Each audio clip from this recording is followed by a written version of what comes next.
so I know this. When the temperature was low and I need the seeds to germinate, and I put the plastic film covering them.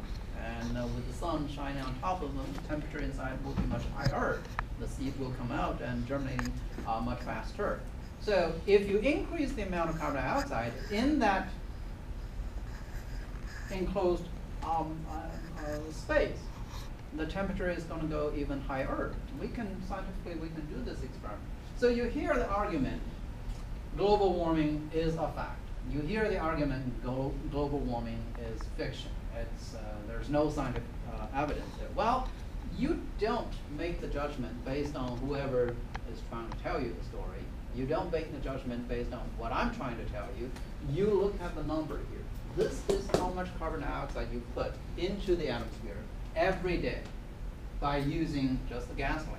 Think about the coal when you use electricity. Think about the quantity of the carbon dioxide we put into that atmosphere.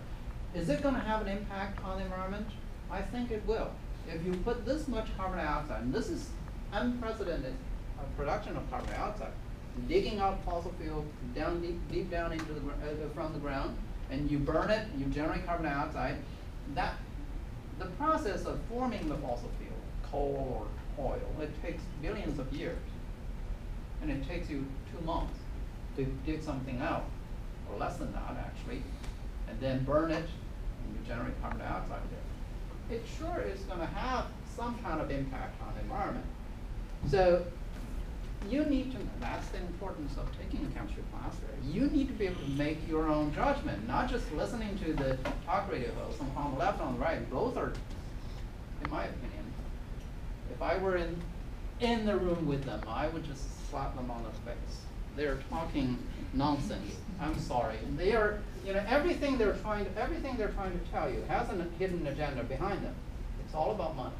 Okay? But don't believe in whatever they're trying to tell you. You have to think for your own, and you have to think about these things, and you have to base your logic on scientific evidence. Now here we have 814 billion pounds of gasoline. That's just 2010. I think the consumption of the gasoline has increased drastically, and a lot of other countries on this planet, their economy is growing fast, and they use a lot of gasoline and coal. We as humankind, we put a lot of extra carbon dioxide that was used to buried in the ground. We dig them up and we use them and we put them in the environment there. And there's going to be an impact there. And that's something that you, as a college student, that's something that you have to actually think about. Okay? So that's chemistry. Chemistry is a very important topic. I hope that you would be interested in these topics there, and after learning how we do these basic calculations. So what we have discovered here through this particular example here is that we cannot directly relate grams of reactant to grams of product. There is no direct path. You have to go through gram to mole conversion on the reactant side, mole to mole conversion based on the balanced chemical reaction equation, and then mole to gram conversion. So each step, you need to be able to identify the conversion factor. The conversion factor in the first step, molar mass. You have to cancel off the gram and get the mole. The conversion factor in the second step, molar ratio, stoichiometry in the balanced chemical reaction equation. The conversion factor in the last step, molar mass. You are converting moles back into grams. Okay, so this is the detour that you have to go through when you do calculations like this. I guarantee you, when you look at the homework problems in chapter 4, you will see more than often we give you quantities of chemicals in grams. So you have to be able to, knowing the formula, you have to be able to figure out this conversion factor from the periodic table. Based on balanced chemical reaction equation, you have to be able to figure out this conversion factor, and using the same periodic table, you have to be able to figure out this conversion factor. And then the calculation becomes easy. Plug in the conversion factor, focus on the unit, cancel out the unit you don't want, you end up with the unit you do want. So that's what the calculation is all about. Now we say mass is conserved. Is it really conserved? Well, we can give an example here. if you have 454 grams of solid ammonium nitrate, what's the formula for ammonium nitrate? NH4NO3. NH4NO3. Okay, so ammonium is NH4, one of the 16 polyatomic ions, and nitrate NO3.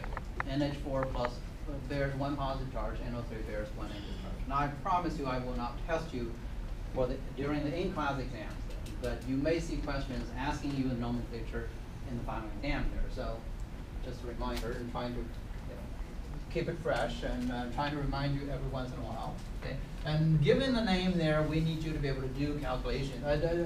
We need you to be able to write out the formula, and given the formula, you need to know the name. So if you have 454 grams of solid ammonium nitrate decomposed to form dinitrogen monoxide and liquid water, how many grams of dinitrogen monoxide and water are formed? Now, based on what we understand about the conservation, law of conservation of matter, if we ask you what is the total mass of the product formed, you don't even have to do calculation.